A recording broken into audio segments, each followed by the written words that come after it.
Y'all ready to get sassy with Massie? Let's get sassy. First of all, I got to talk about something Byron said. When I first got to Congress, I was there for a few months, and my mom was watching all the media and what they were saying about me, and she called me up and she said, "Are you making any friends?" I said, "Mom, they got 9% approval rating. I'm only making friends with the 9% you approve of." So, I grew up in Appalachia, and we weren't rich. We weren't poor because I had good parents. And I know Byron had a great mom, and that is, great family. And that, if you've got that, then you are rich. And you can do anything. I would say, Byron didn't talk about H.R. 1, the thing that's trying to fundamentally reinvent how we elect people in the United States. He didn't talk about H.R. 5, which tells businesses who they can hire and what they can do. He didn't talk about H.R. 8, which is going to take your guns. He didn't talk about any of those, and I'm not going to talk about them either, because I figured out a real simple equation for dealing with Congress. Never vote for H.R. less than 10. They are the worst bills, even when we're in the majority. Byron, don't vote for H.R. less than 10. Okay, that's the one thing I wanted to get across. And one other thing, how many of you are from Florida? I'm mad at you. You took Ron DeSantis away from me. But here's the deal. For every Ron DeSantis you take, send me another Byron Donalds, okay?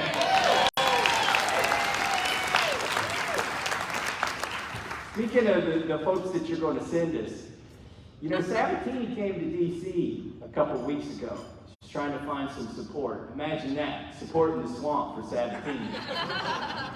I think he just spoke to me. Anyways, somebody came to me on the floor and said, "I heard you talk to Sabatini." I said, "Yeah." And they said, "You don't know Sabatini." I said, "Oh, well, tell me about Sabatini." He's going to get up here and he's going to throw bombs.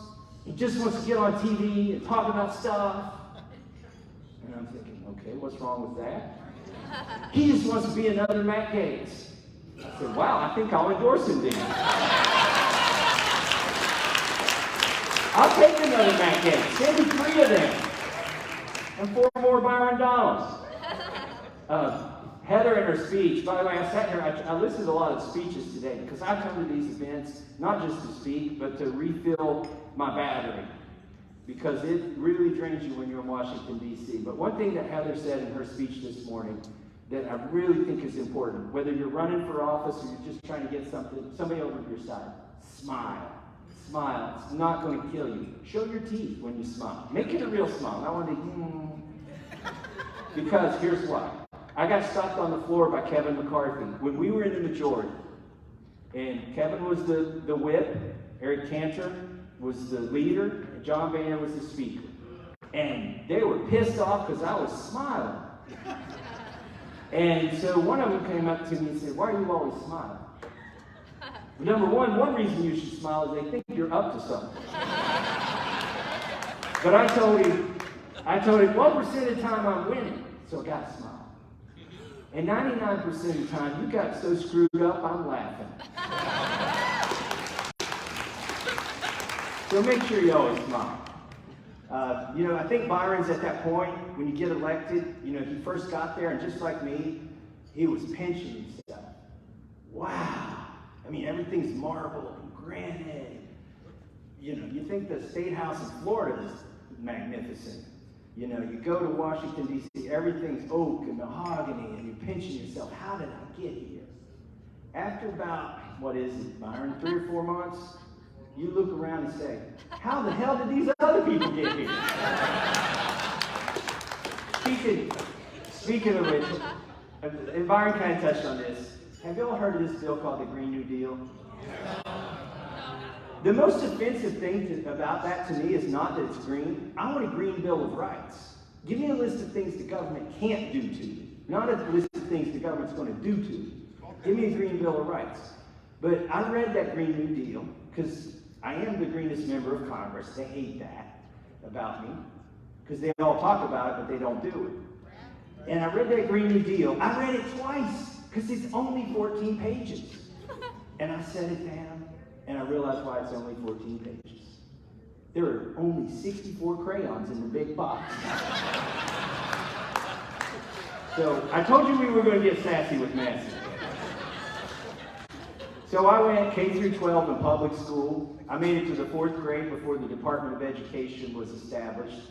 Mark Twain says he wanted to be in Kentucky when the world ends, because everything happens 10 years later in Kentucky. So the Department of Education didn't get a chance to ruin my education, even though I went K through 12. My ticket out of Appalachia was science fairs. I took stuff apart. I figured out how it worked. My mom couldn't keep an appliance or anything. I was just, oh, here, Mom, I'll fix that for you. Next thing you know, it's in 100 pieces. It's in my room, and I've cabbaged all the good stuff. And I built robot arms, and I got into science fairs, and I went to MIT. I'd never even been like north of Pennsylvania in my life, and I couldn't afford a ticket to visit the campus. But they let me in, so I showed up a week before class, and there was no turning back. And I landed at Boston Logan Airport. The taxi took me to the campus. There's one street through the middle of the campus, and I started crossing that street, and a car went, huh? It honked, and I said, "Holy cow! I've been here an hour, and I already know somebody." And I turned around and I waved at him. Well, we didn't have a crosswalk in my town, or red lights. And they were waving back with one finger. But in the course of 4 years, I got a job at the AI lab, and I invented some virtual reality stuff. By the way, 30 years later, I'm in virtual reality dealing with artificial intelligence. Yes, that's Congress. And that was kind of my trip there, and that's how I got out of Appalachia. And then, my wife and I, we moved back to Kentucky. By the way, married my high school sweetheart. She got into Harvard and MIT from the same public school in Appalachia that I went to. She was 2 years younger than me, thank goodness, or else we would have been at our throats, at each other's throats competing. But she came to MIT. We both went to MIT. We started a company in our dorm room, in our married student housing dorm room. And so, but then we moved back to Kentucky after we started our company with 10 years there. And I stepped on a banana peel, like of activism. And you all are activists and running for office. But I got so ticked off. All I wanted to do was move back to Kentucky. I call it the Shire. And just be a hobbit that was left alone. And they started trying to pass zoning laws in my county. They started trying to pass a new taxing district. They started trying to, ironically, it was to a conservation district, but they were going to tax the farmers who were the ones conserving the land. And so I wrote letters to the editor, and I rallied people to these meetings. And that was sort of the banana peel that I slipped on, and ran for county judge executive in 2010. And the only endorsement I had from any group was from the Republican Liberty Caucus.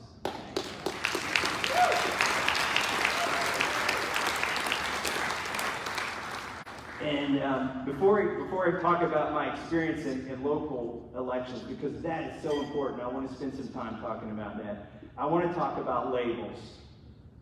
I like the label constitutional conservative. If you're just a constitutionalist, people don't even know what that means today, so they call you a libertarian. And I'm not offended. Call me what you want. Call me Tea Party.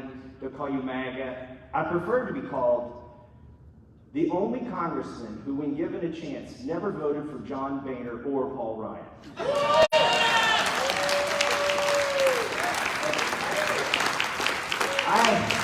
I voted against those SOBs every chance I got. We even introduced a motion to vacate so we could vote against him again. The happiest day of my life in Congress was when John Boehner got up and resigned. The saddest day was when Paul Ryan got elected. But I think here today, I think it's safe. I feel like I'm in a safe zone, and I can come out of the closet and tell you all I'm a trans partisan. I am like nervous. I don't know which cloakroom to go into. Sometimes they yell at me from one party and sometimes they yell at me from the other. But in all seriousness, the Republican Party is the only place you are pragmatically and practically going to advance liberty. If you are serious about it and you want to get elected and you want to move the needle, you need to run as Republican. And that's why the Republican Liberty Caucus is in the sweet spot right now.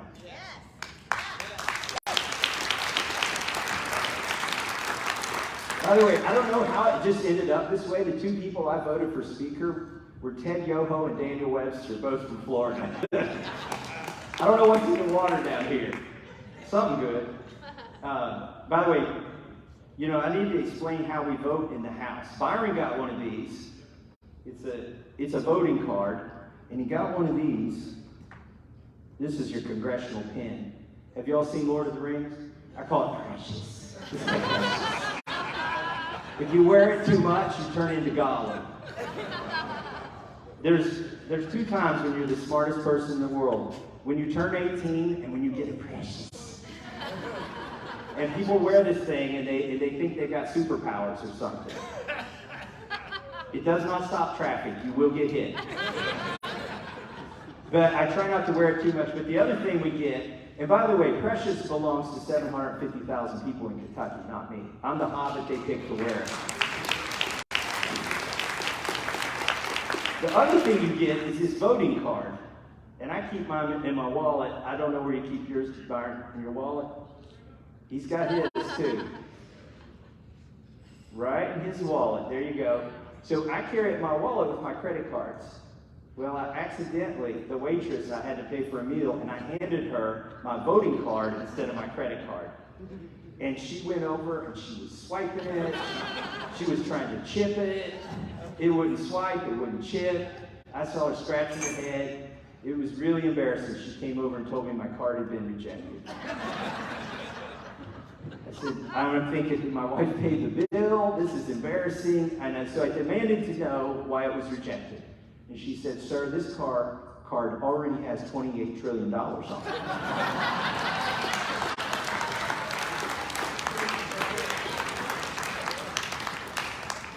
That is the problem in Washington, D.C. I'm not an anarchist.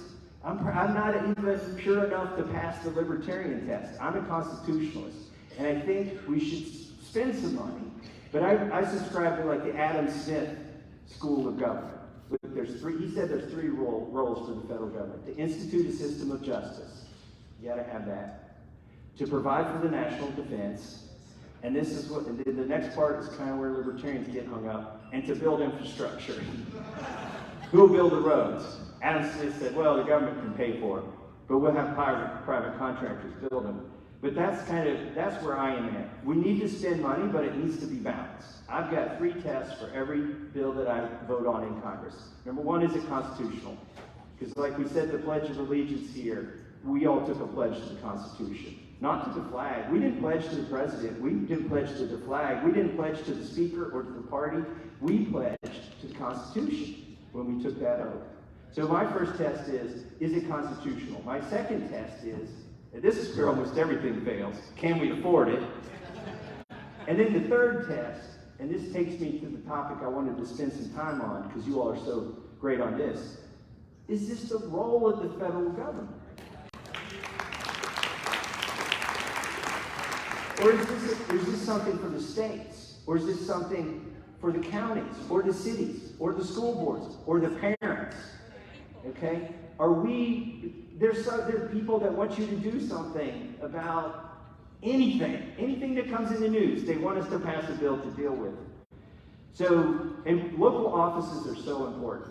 And to illustrate this, I want to ask you all, what are some of the worst Supreme Court decisions since you've been alive in the last 30 years? Roe v. Wade. Okay, that's not the last 30 years. Obamacare, supporting it because they rewrote it. What's another bad one? Ohio zoning. Kelo. What was Kelo? Kelo, by the way, Suzette Kelo had a house. She was not rich, she had a small house. And the government, through eminent domain, They said, you know what? We can get more tax off of that property if we tear down your house and build an industrial park and give it to Pfizer. They were going to take her house, tear it down, bulldoze it, and give it to Pfizer. And the Supreme Court said, you know what? Yes, that is in the public interest because you can collect more tax.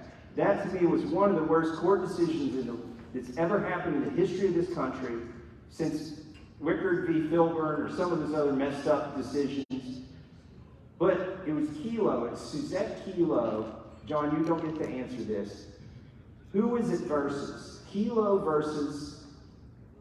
City of New London. That's right. Local government. And over here? City of New London. Sabatini knows. City of New London. It wasn't the federal government who took her house. It wasn't the state of Connecticut who took her house. It wasn't the county that she lived in. It was the city. Her neighbors ganged up and said, we are taking your property and giving it to a corporation. This would have never got to the Supreme Court if they had elected the right people in the city of New London.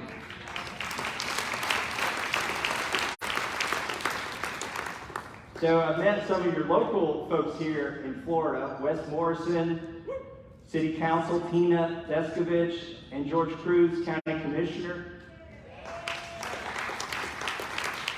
You know, there was the congressman before me. He got a phone call one night, the one in Kentucky that served before me. He got a phone call one night. His constituent was spitting mad.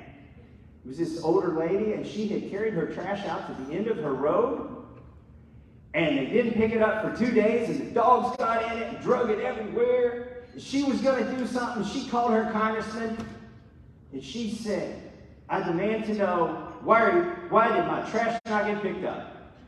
He said, man, I'm a U.S. congressman. I have nothing to do with your trash pickup. Did you think about calling a commissioner? And she said, yes, Congressman, I thought about that, but I didn't think I should start that high up. And seriously, this is what you need to understand, what you take away, and what I think many of you understand already tonight, is that these local offices, it is going to be the grandma that taught you, English in the 3rd grade, who was the chairman of that commission, who is going to take your property from you with a smile and think it's right. Because they have that power. And it's insane, but they do, and so that's why you got to get involved at the local level. I was county judge executive. I remember running for that position. I was going to reform. Have you all seen Brother Where Art Thou? I decided our county needed some of that reform. My kids said, Daddy, we need some of that reform. So I ran on a campaign of reform. And we got a big county that has 400 miles of roads and only 14,000 people. Think about that. That's a tax to keep up those roads. But I had on good authority that the judge, who was a Republican, was getting out there and spreading gravel on private driveways. Like we had gravel to spare. So I'm out at my first campaign event. I'm kissing babies and shaking hands. And I talked to the guy and I said, listen, I got on good authority, this judge is spreading gravel on private driveways. And that's going to stop. He said, thank God. That dust is killing me. I need asphalt. I'm not even lying. I did not make this up. I thanked him for his vote and I walked away. To this day, I don't know if he was pulling my leg or he really wanted asphalt. But it is really important to run for these local offices. I want to talk real quick about some legislation that I've introduced. This will be like speed round. When Trump nominated Betsy DeVos to run the Department of Education, yes, I had liberals burning up my phones. Don't you vote for her. Stop Betsy DeVos. Stop Betsy DeVos. Don't vote for her. Well, we had to tell them I'm not a senator. I don't get to vote on confirmations. So we give them a constitutional lesson. And then my staff, we were getting so many phone calls. My whole staff was answering calls. And they said, most of them would say, that is just an excuse. We know he can stop Betsy DeVos. We don't care that he's in the House. He's there in D.C. You tell him to stop Betsy DeVos. So I thought, I think I know how to stop Betsy DeVos. So I wrote a one-page bill. Actually, it was one sentence. At the time, it was, it said, on December 31st, 2018, the Department of Education shall terminate. That's the whole bill.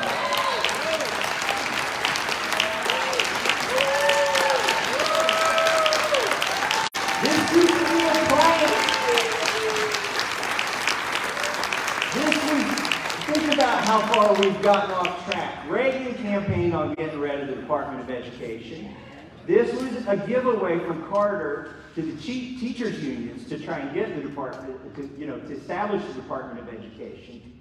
And so then when the liberals started burning up my phones, they would say, "Stop Betsy DeVos." And my staff would say, "Well, don't you know he's trying?" And they were shocked. And he said, "Yeah, he's introduced a bill to eliminate her position." And in the pause, when they were trying to figure out what that meant, they said, he doesn't think that President Trump or his nominees should decide how and what your children learn. And they didn't know whether to agree or what to do. And by the way, there was this uncomfortable moment at the White House Christmas party where I met Betsy DeVos. And I told her, well, she already knew, but I had to own up to it, that I had introduced the bill to get rid of her job. And she agreed with it. So she's the right person for the job. Another bill, this should just be simple common sense. A lot of my bills are constitutionally redundant. In other words, I am just reestablishing the Constitution. So one of these bills is the raw milk bill.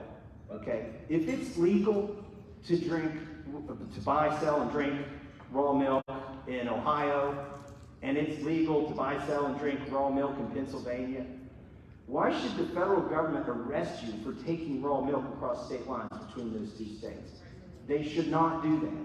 So, I shouldn't even tell Byron about this part, but I snuck around and got a lot of co-sponsors before I introduced the bill. Because I know everybody who co-sponsored this bill with me was going to get hammered by the lobbyists, that they would come after them. So I got like 20 people who thought, yeah, that's common sense. I had Democrats, Republicans, everybody on this bill, and I dropped it in the hopper. It goes up on congress.gov, and my wife has Google alerts. If there's a scandal, she's going to rely on Google instead of me to know that it's happening. So her Google alerts start going off. And the milk lobby, the people who are responsible for this product, for saying it's a wholesome, good product with lots of nutrition, they came after me. They said their product would kill children, and that the blood would be on my hands, that kidneys would fail, all of these things. And my wife is reading all of these articles that these lobbyists got placed in these magazines, like instantly online. By the way, those lobbyists owe me money, I think, because I justified their existence. I don't know what a milk lobbyist does otherwise. But my wife texted me. She said, "Did you see all these articles?" I said, "Yeah, I'm seeing them." She said, "OMG, I didn't know the lactose lobby was this intolerant."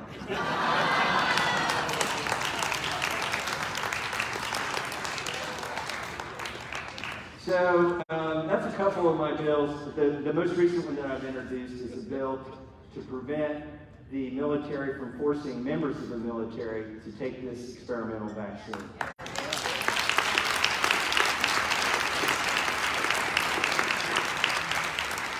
I did that because I got members of the military calling me. These are people who have been in 12, 13 years, they're pilots. The Army and the Air Force and whatnot needs them worse than they need the Army and Air Force. They could go out and work for DHL or UPS or Delta or anybody and make twice as much money, but they feel obligated and frankly, it's just in their ethos to serve the country. And they're calling me up saying, you know what, I won't even get an honorable discharge if I leave over this. It'll probably be just a general discharge, not a medical discharge, not a dishonorable discharge, but every employer from here on out is going to scratch their head and say, what's a general discharge? Why didn't you get an honorable one? And I have people tell me they will leave the military if it comes down to this because they've already talked with their spouse and their kids, and they have made the decision that this is where they're going to make their stand. And the last people in the world that we should force to take this vaccine, especially if they've already recovered from COVID, there's no benefit to it. The last people in the world we should force to take this risk are the ones who are willing to risk their lives for us.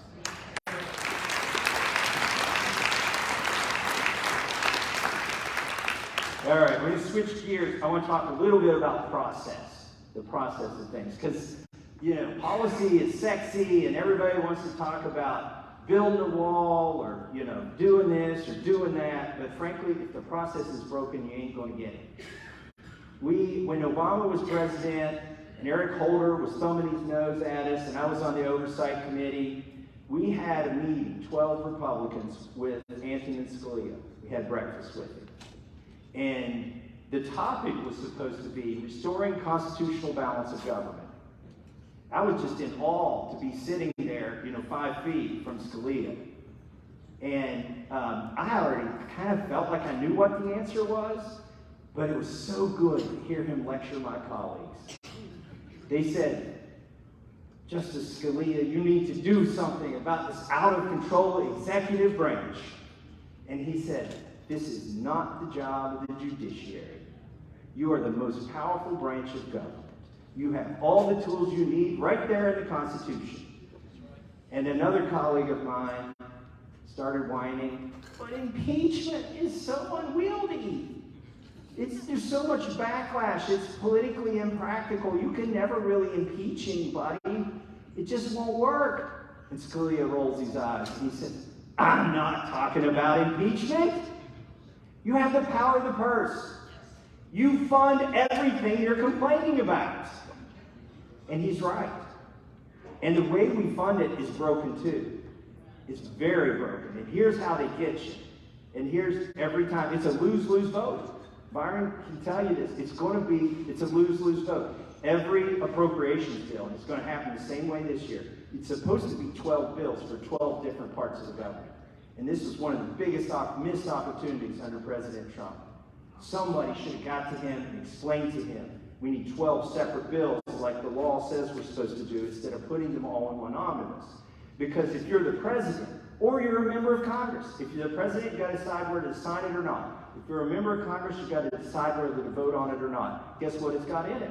Every freaking omnibus bill has got a pay raise for the soldiers and Planned Parenthood. So if you vote for it, you voted for Planned Parenthood. If you vote against it, you voted against the pay raise for the military. And that's a dirty little trick that Washington, D.C. does on all of us, and they did it on the president for 4 years. Every time he signed one of those omnibuses, he was cussing under his breath saying, I'll never sign another. What he should have said is send me 12 separate ones. Because Congress we've already done a line item veto, and the Supreme Court already shot it down. And this happened years ago. That's already been litigated. The only way you can give the president, and we should have done this because he was our president, we had the House and the Senate, we should have sent him 12 separate bills. So instead of shut down the government and, tick everybody off, and frankly, not fund a lot of the things that needed to be funded, he could have picked one of the 12 bills to not sign. And that is why you need to pay attention to process, not just policy. And I know it's not sexy, and Fox doesn't want you to get on there and talk about 12 separate appropriations bills. They want to talk about the battle over the wall or, whatever it is. So we got to start talking about the process. And really it's the money because, and this gets to the filibuster rule. There was a time, by the way, I remember things. There was a time about 4 years ago when we had the House, we had the Senate, and Donald Trump just got elected. But we didn't have 60 votes in the Senate, and dang near everybody in the Freedom Caucus was yelling to get rid of the filibuster rule. And I said, you do not want to get rid of the filibuster rule. What conservative in their right mind wants to lower the threshold to pass laws and spend money? It does not make sense. to get rid of the filibuster rule. So this is one of those positions, like all the positions I've taken, where I don't have to change my position, depending on who is president and who is in the majority. But just keep that in mind, because we'll be back in the majority, and there'll be screams to get rid of the filibuster rule, but we don't want to do that. And by the way, the funding doesn't happen until you get to 60 votes. If you want to defund any part of the government, it only takes 41 votes if you do this right. So we got to start thinking about process. I want to go in the closing portion. I just want to tell you some stories about Congress. The most righteous day I had in Congress was they were trying to sneak a bill through. Benjamin Netanyahu had just finished speaking, and everybody was in awe, and they wandered off the floor of the House to go have lunch with their donors. And I don't have many donors, so I stayed on the floor of the House. And I noticed in all the excitement, they did not adjourn. I'm like, this is weird. Why have they not adjourned? Why are all the staff here? Why is a rhino in the chair? By the way, we were in the majority. John Boehner was the speaker. He had just won re-election by doing a continuing resolution that funded 11/12 of the government. And he said, we will fight on the border after I'm elected speaker. And when he got elected speaker, there was 1/12 of the government that hadn't been funded. It was Department of Homeland Security. This is the part that was going to take into account immigration. He started running ads against conservatives who wouldn't vote for the bill that he promised would have money to protect the border. It was all messed up. So they didn't want anybody to know this was passing. I walked into the cloakroom.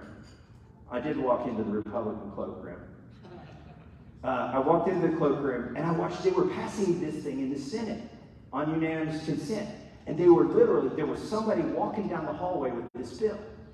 And I ran down to the parliamentarian. And what they do in the House is they usually pass a rule for every bill. They usually suspend every rule in the book to pass for every bill. They've got a special rule. They had not done it on this bill. This is the first time and the only time we were operating under Jefferson's manual since I've been in Congress. And so what I figured out is because the Republicans and Democrats were on the same side, I could claim a third of the time as just some yahoo. I claimed a third of the debate time and started yielding it to my colleagues. And we, at that moment in time, we had a third voice in Congress. There's something else I did. My colleagues weren't there. I told you I was the only person on the floor. They made a motion to suspend the reading of the bill. I objected. They had to read the freaking bill. The clerk, I feel sorry for her. She had 2 glasses of water. She's just brum, brum, brum, brum, brum, brum, brum, brum. Mick Mulvaney comes on the floor. Massie, what are you doing? What are you doing? Why are you making them read the bill? I said, I'm trying to buy time so you could get here, and that's what I'm doing. And so they came and we had a good debate. It passed anyway, but they had to do it on a recorded vote, and everybody got to say their piece on that bill. So that was the most righteous day. Let me tell you about the sassiest day I had in Congress. I'd only seen this done once since I'd been in Congress, but I kept this in the back of my head that it was a possibility. There's a 2-second window after every single bill passes where you can walk up to the microphone and offer a privileged amendment to rename the bill. 2 years ago, almost to the day. By the way, we're going to be voting on this again soon. Nobody's talking about it in the news. Because 2 years ago, almost to the day, they suspended the debt limit. They did not want anybody to have to talk about it in the presidential race. They did not want anybody to have to talk about the debt limit in a congressional race or a Senate race. So the Democrats and Republicans got together and said, we're just going to ignore the debt limit for a couple of years. How about that? So I'm thinking, what would be a good name for this bill? So I wrote a name and I gave it to the clerk. And I go up to the microphone smiling, so they know I'm up to something. The Republicans didn't know what was coming. The Democrats didn't know what was coming. And it said, Madam Chair, I have an amendment at the desk. She says, Congressman Massie from Kentucky offers an amendment to rename the debt limit bill, a bill to kick the can down the road and for other purposes.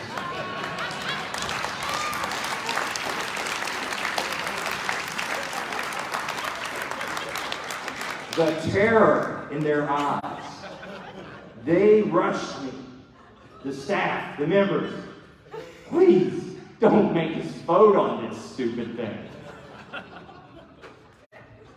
Madam Speaker, I demand a recorded vote.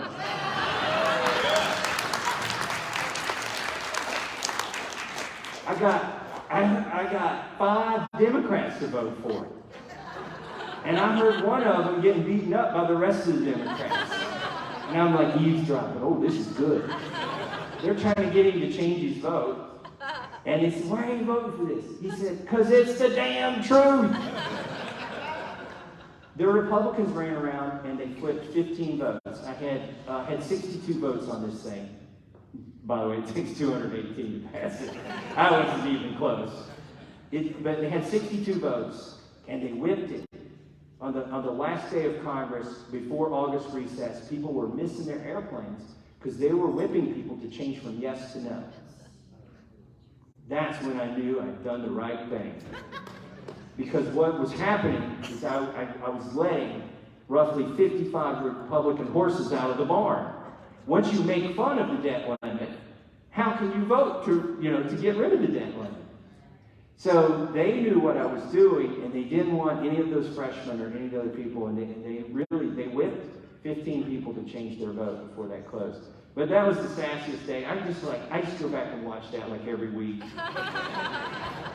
My most hopeful day in Congress was the day, it was the culmination, the consummation of 3 coup attempts against Boehner when he got up in our conference meeting and announced he was quitting.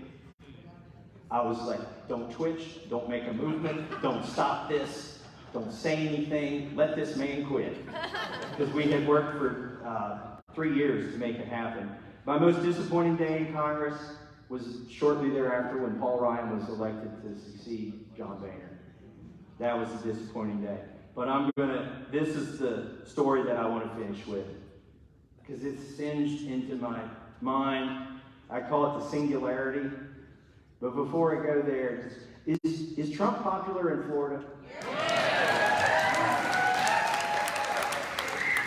He is very popular in Kentucky. And he likes Kentucky because if you remember in 2016, we were the first state to declare the result was for Trump. And so I was in a primary race in my life, the biggest primary race I'd ever had, March of last year. I had a guy, do you remember the kid Nick Sandman who had the guy banging the drum, and then CNN went after the kid, the social media lynch mob. I took up for this kid. He hired a lawyer. He got a big settlement from CNN. The lawyer got a big settlement. The lawyer is famous. It was Linwood's partner. By the way, Linwood spent $150,000 of that money against me. And his partner, yes, he did, public record, his partner ran against me. And he was saying I wasn't Trump enough. And so all of our effort until that point was to keep Trump from getting mad at me. In fact, by the way, here's how popular he is in Kentucky. He polled at 94% in my primary electorate. In the November election, I handed out signs that said Trump on one side, Massie on the other. I thought, man, everybody wants a Trump sign. They're all going to have a Massie sign, too. So this little lady comes into one of our branch offices. She said, I heard you all have those Trump signs. Do you have any Trump signs? And my guy showed her the sign. He says, man, we got these signs here that say Trump on one side and Massie on the other. She took it and she said, oh, these are wonderful. Can I have one for my daughter? We were giving them away. I mean, these things cost some money. And he said, ma'am, you can have one for your daughter. So he gives her one for the daughter. A week later, I drive by her house. She had taped them together and it said Trump on both sides. I am not lying. I think I had her vote, but she wanted her neighbors to know she was Trump on both sides. That's how popular he was. So I thought I was signing my death warrant, March 27th. Actually, figuratively, but kind of literally. I saw that they said we were going to spend $2 trillion. $2 trillion. And they sent us an email and said, stay home. We're just going to let Nancy Pelosi do this. Nobody has to be here. We need one person on the floor to make the motion, and Nancy Pelosi gavel it. Unanimous consent. No debate, no voice vote, no nothing. No recorded vote. Well, the Constitution says that each house may make the rules of its proceedings. And each, the Senate and the House, they get kind of crazy with their rules. But none of those rules can violate the Constitution. And there's a part of the Constitution that says you have to have a quorum to do any business. How do you have a quorum with the speaker and one person on the floor? You don't have a quorum. This was 11 p.m. at night. Larry Kudlow, who was working for the president, I'm like, $2 trillion. Oh.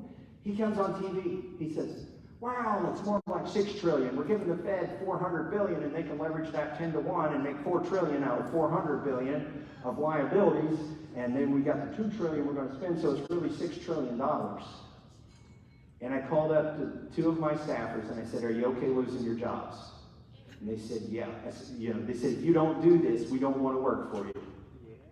That's the right kind of staff to have, by the way. I have a very ideologically, politically diverse staff. You do not want an echo chamber of staff either. You want your entire spectrum of valid political views represented among your staff. Half of my staff are Ron Paul people, and the other half are Rand Paul people.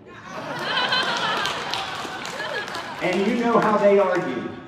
So, anyways, they said do this. I got in the car at midnight. I drove 8 hours. I slept an hour in a truck stop. I got there the next morning. I said, we're going to have a vote on this. They said, what? You're not serious, are you? Their mistake was not believing I was serious. And then by the time they realized I was serious, things were heating up. And a lot of people tried to stop me. By the way, I was begging other people to do this. I did not want to be the person to do this. I had loaded guns. I loaded the guns before I left the house for my wife, because I knew how ugly this would get. Do you know what the interest over the weekend on $2 trillion is? It's enough to kill somebody over. And so I was in Washington, D.C. I was sleeping in my car for 3 days because they decided to have the vote on Friday. Getting up out of the car, waking up, brushing my teeth on the asphalt, putting the suit on, trying to act like nothing was out of the ordinary. Walking in there, and the day before, I won't say who, a congressman called me 6 times. This congressman I respect greatly, tried to talk me out of it. He called me at midnight, and I said, there's only one person who could change my mind at this point.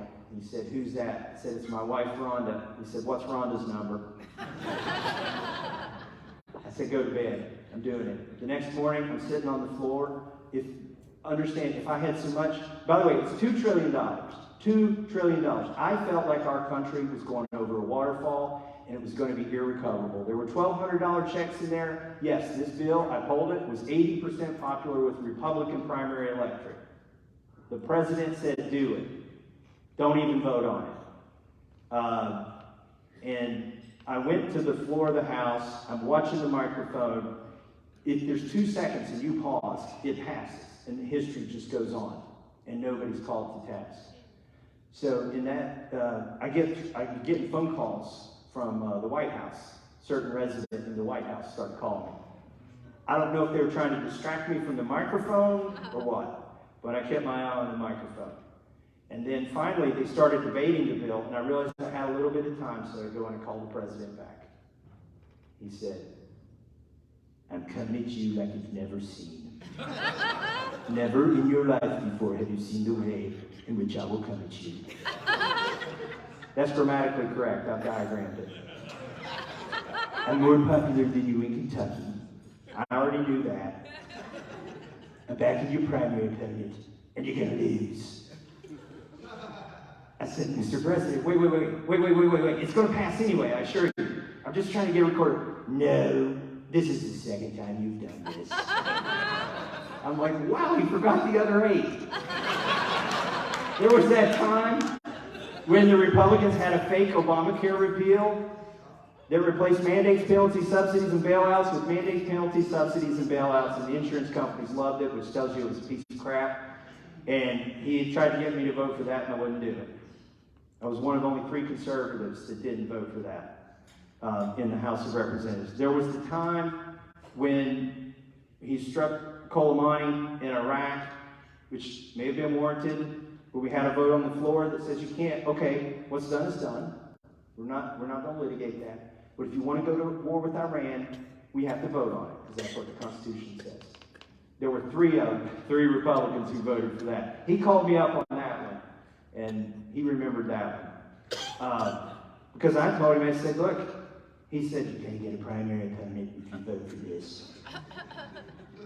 I said, hey, if the worst thing happens, I go back to my farm and live out my days in Kentucky, I'm okay with that.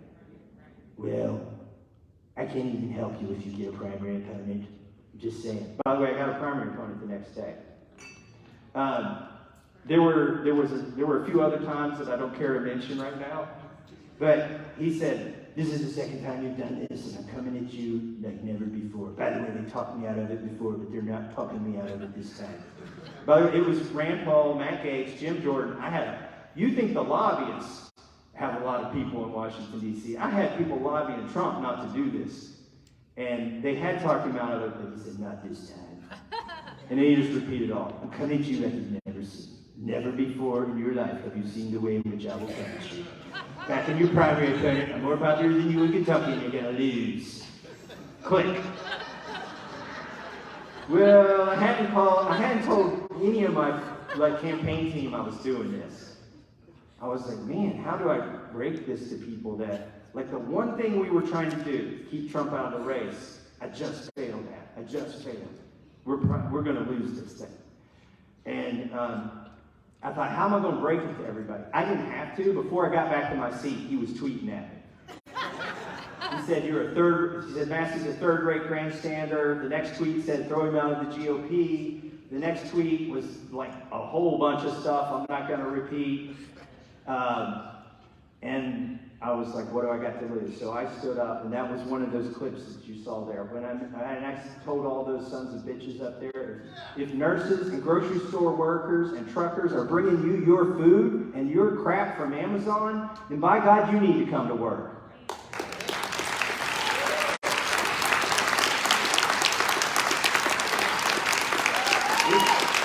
This was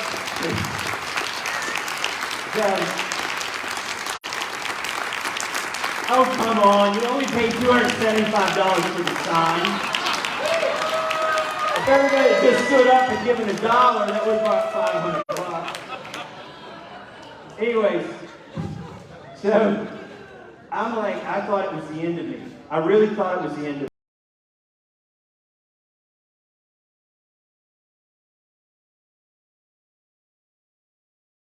Any short, funny interactions with Pelosi? There's no funny ones. I'll tell you later on. There was the time, I remember on March 27th arguing with her. I was arguing with the Republican leadership. They said, but Pelosi this, Pelosi that, Pelosi this. And I was like, well, the hell with you. I'll just go talk to Pelosi. She's the one that's in charge here. So I went and talked to Pelosi, and I walked so quickly toward Pelosi that the guards mobilized. And we had a little conversation about the Constitution. And she said, you're going to get everybody killed because when you call for a quorum, everybody has to be here at one time. And he said, I'm not going to call for a quorum if you allow the vote to happen, and you can let them come in one at a time. And you've got enough people to pass this thing. Well, you're going to get them killed because you're going to call for a quorum. Wait, what part didn't you just understand? I won't call for a quorum if you call for a recorded vote, if you allow a recorded vote. And we just kind of talked in circles for a while. And she asked me to prayerfully consider her position. And then I called for the roll call and the quorum. Who is in each house, the House and the Senate, who is the most underrated champion of liberty? Whoa, we have basically all the freshmen. Like Byron, there's a lot of women who got elected that you don't even know about. And these are not women that were picked by the Republican Party. And they fought their way through the primary, and some of them are in really marginal districts. And the Republican Party did not help them until they realized they were going to win. And then they said, oh my gosh, we better help them, and looked like we got them elected. Of course, the Republican Party does want to have the majority, so there was interest in helping, genuine interest. But they waited a long time, so let me give you some examples. Yvette Harrell in New Mexico. Almost nobody in this room has heard of Yvette Harrell in New Mexico. She's got Native American heritage. The liberals don't want to talk about that. She beat a Democrat in a tough district. She had lost the year before. She stuck with it. And in the last, it was 2 weeks until her election before the Republican Party in D.C. started helping her out. What you want to like about that? She doesn't feel like she owes them anything. Yeah. So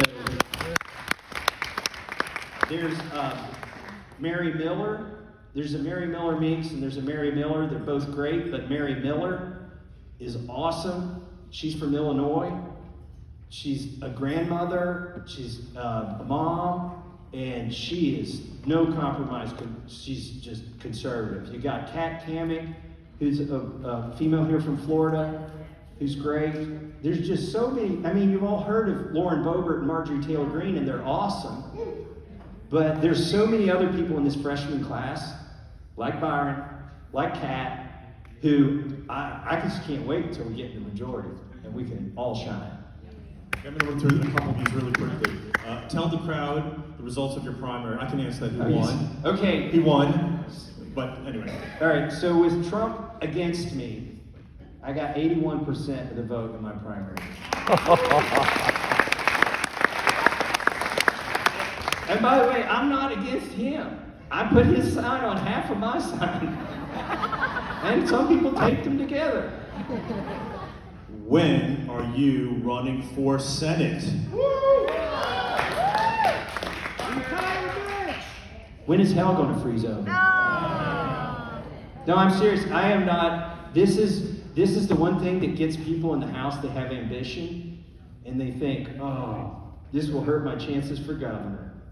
Or there's no, I could take this vote in the House, but if I have to litigate this in a statewide race where it's a purple state and I'm in a red district, they start voting like they're in a purple district because they plan on running for Senate or governor in a purple state.